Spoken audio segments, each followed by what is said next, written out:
लिए खबर शामिल करें तो कि मुल्क के बहुत सारे पहाड़ी सिलसिले बर्फ विच लुके ने शदीद सर्दी विच निज़ाम जिंदगी मफलूज हो गया है। 2 दिन बाद फिर तो बर्फबारी ते शदीद बारिश की पेशगोई की गई है। वादियां पहाड़ सड़कां मकान ते दरख्त सारे चिट्टे हो गए ने।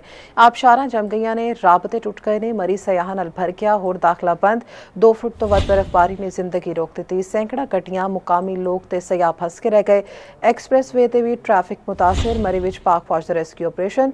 खैबर पख्तूनख्वा कश्मीर ते गिलगित बल्तिस्तान विच मुख्तलिफ इस्लात राबता टुट गया है।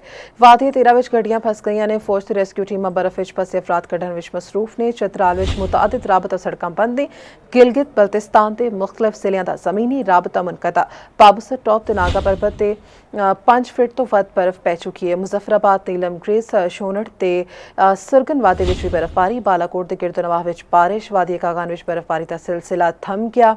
शुगरान, कागान, नारान ते मुलहिका थावां ते रिकॉर्ड बर्फबारी। शुगरान, बवेंजा वैली ते होर थावां ते राबता सड़कां बंद। बिजली सप्लाई मुअत्तल। शाहराह कागान लोहार पांडा तक खोल दी